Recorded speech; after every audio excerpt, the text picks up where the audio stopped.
In St. Kitts and Nevis today, there are a total of 98 citizenship by investment developments. Some of these go back as far as the 1980s because the citizenship by investment in the Federation of St. Kitts and Nevis actually started back in 1984. So, these go way, way back. In fact, this is one reason there's so many different developments in St. Kitts and Nevis because it goes so far back. I mean, these two countries with one federation is the one that started basically the whole citizenship by investment program, and then a lot of other countries followed. But there's so much to choose from in St. Kitts and Nevis. You don't have that in a lot of these other developments that are in different countries because they haven't been around as long. In fact, even countries that had citizenship by investment many, many years ago, they don't have they did mostly the, like Grenada, Dominica, they had only the contribution option. This time around when they came back and started promoting again, then they started coming out with the citizenship by investment option. So there are very few property developments to choose from in these other countries. Unlike St. Kitts, there's just so much to choose from. But St. Kitts and Nevis have 4 ways to buy properties, and 2 of these you're going to almost be guaranteed to lose money if you don't do this right. And one big stupid mistake that I see a lot of investors do is buying properties that they never come down and see what the property looks like before they buy it. Folks, this is one of the dumbest things that I see, and I hear real estate agents, get this is one of the dumbest things I hear. I had one agent that told me one day, they said, well, my client has got so much money, he didn't have time to come in and look. And I'm thinking, then he's a dummy. That's just stupid. That's like saying you're too busy to make money. This is where so many big mistakes are made.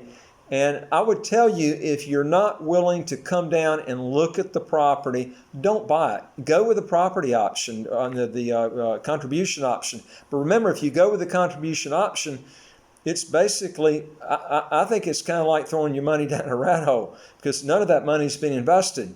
If you buy real estate and you watch what you're buying, you can make it a good investment.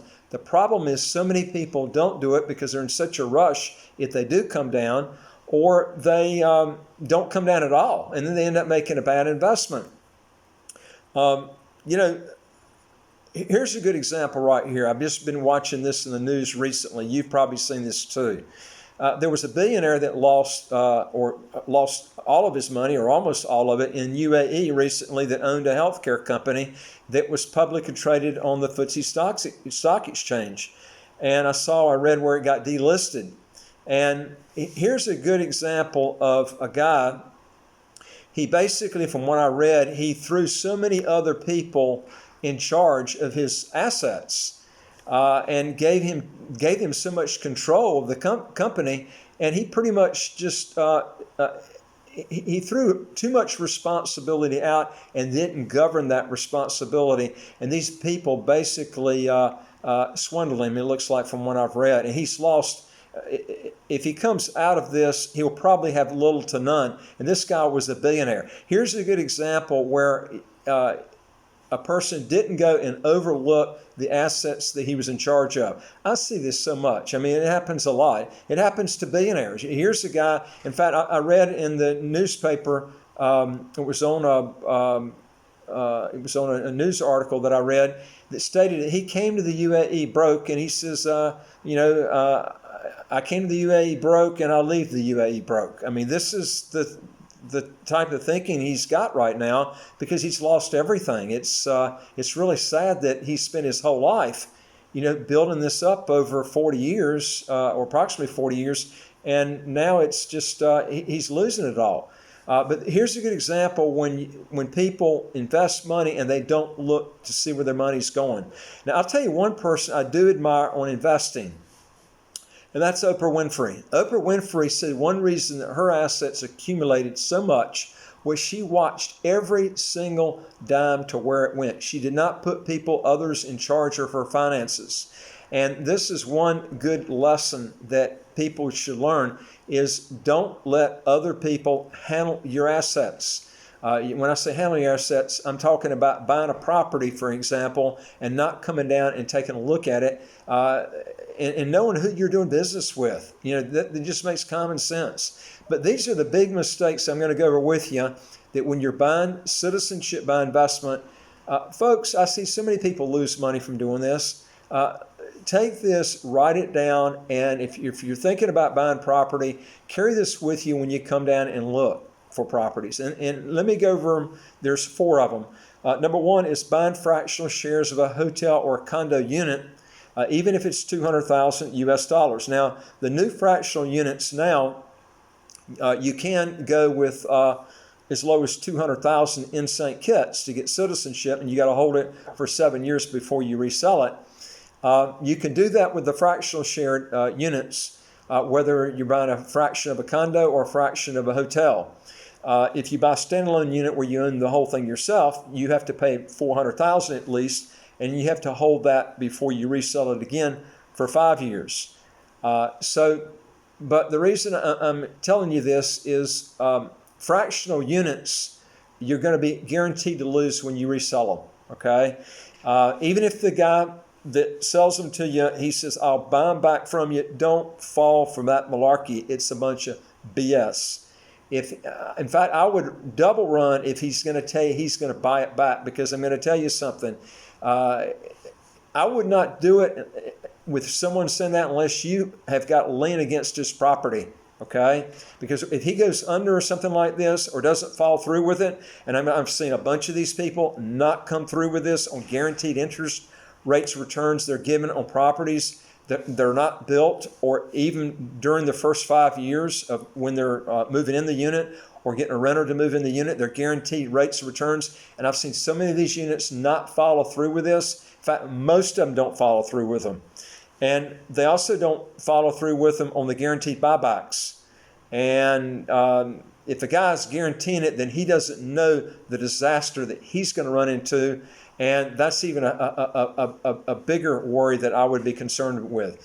So, because remember this, when you buy a fractional unit, it's like timesharing. You're not going to sell it for what you bought it for. And then you're going to have to pay a high commission when you resell it. So you're going to get hit 2 times when you're trying to resell it. And you might get 75% less than what you paid for it, okay? Because there's so many units out there, you can buy the whole unit. Why buy a fractional unit? I've never had anybody come up to me and say, hey, Tom, I want to buy a fractional of a hotel or a fractional of this. It's not bought, it's sold to them, okay? And it's sold to them like timesharing. Don't do it. It's a mistake. Buy the standalone unit if you're going to do it and pay $400,000. Don't go with a lesser amount where you're going to lose it. Now, I had a guy that told me, which was one of the dumbest remarks I think I've ever heard. He told me that he realized he was going to lose when he resold his fractional unit, but he says he did it for the passport.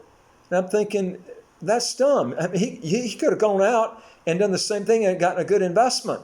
I mean, that's just, who talked him into thinking that way? That's dumb. You can buy a good property and get a good rate of return if you look and you shop. Don't stay in your home country and let some immigration attorney in China or Russia or whatever go do your shopping, okay? He's not going to look after your money like you are. You're making a huge mistake if you don't come down and look at these units yourself before you buy. And number 2 is buying an overpriced efficiency or 1-bedroom unit for $400,000 or more with very little square footage. I see this a lot. Let me give you an example of a real hoodoo screwball deal. I'm not going to mention the name of the company, but this was condos that they were selling at this particular development. They were 400 square feet for $400,000 US. Okay, get this, the maintenance fees were $1,200 US a month. That's about $15,000 US a year. We're talking about, that's about $1,000 US a square foot. That's incredibly high. I mean, that's, I think that anybody who goes and, does something like that and doesn't shop around is, they got a lot more money than they got brains. That's all I got to say. That's just foolish, paying that much for a unit. And then you're going to have the maintenance fees, and it's going to be very difficult to resell those units when you got maintenance fees that are $1,200 US a month. This is something that you don't want to do. So, we're looking at, those are the two first ways that I would tell you that you're going to really screw up on, okay? And the two last ways I'm going to talk to you about are the ways that you can actually make good money on these citizenship by investment units if you remember these two principles that I'm going to go over with you. And that is, number 3 is buy the units that are really old, that are resales from the owners, not developers. Now, there's lots of these units that you can get from the actual people, not developers, that own the units. Some of these were bought back in the 1980s, some back in the 1990s, some back in the 2000s, early 2000s. And you can buy these at a real good low price, and your square footage is high. Now, there's not a lot of these around, so you're going to have to look. You need to get your feet on the ground, because I'm going to tell you, your lawyer, this immigration officer or whatever he is in China, Russia, or wherever he is in London, he's not going to have the energy and the ambition to try to find you a deal like this. You need to come down and find this yourself, okay? All right, and the last one I'm going to talk to you about, here's another way you can get a good deal. And yes, you can buy, and we'll call this number 4, is you can buy a 3-bedroom unit, maybe even a 4-bedroom unit with good square footage, with a nice yard, with great ocean views for $400,000 US. But you're not going to be able to get this unless you're coming to St. Kitts yourself. Do they have them? Yeah, these are brand new units. If you go back to your immigration guy, he's not going to tell you about this. Think about this. If you've got small square footage and you've got another unit that has a lot of square footage with a lot of land with it, where's that money going? It's going out in commissions, and you're paying for it. There are units, no joke, that are paying 30% commission. No joke, 30% commission. 30% commission. And that doesn't include what the developer makes. Now, that's what the sales guys get. So you add together what the developer's making, and you come up with your own figures. But I'm just trying to tell you, this is what happens when you go and you buy these small little units, and you're paying $400,000 for them. It's a huge mistake. Anyway, if you want to learn more on how to legally get your taxes to zero or get the second passport in as quick as 3 months, and more details on this, because we got tons of videos just like this one that go over different topics, is hit the subscribe button to the right of your screen. You'll get new videos automatically as they come out. And also, I'd like to hear from you. If you got a question or comment, just put it below and I'll get back with you. And then number 3 is go to our website, www.citizenshipquickly.com. Hit the button at the top of the homepage that says Apply with Us, and a questionnaire will come up, and then hit that button. And then just fill out the questions, and then hit the button that says Send to Us. And, we'll get back with you and tell you exactly what you need to do and what you're actually looking for. Now, we deal with about 74 citizenship by investment or residency by investment countries that I think you'd be interested in learning about. I do like St. Kitts because it really clicks all the buttons. You get dual citizenship, no income taxes. It's English speaking. You can get it in 3 or 4 months. It's a great place to live, nice weather, pollution level is the second lowest of any country in the world. This is why I like St. Kitts a lot. But if you're going to be buying property here, do your homework and don't depend on someone else's overseas. Come down here yourself, and we'd be glad to help you out on this and answer any questions that you got. And I look forward to talking to you on the next video. Take care.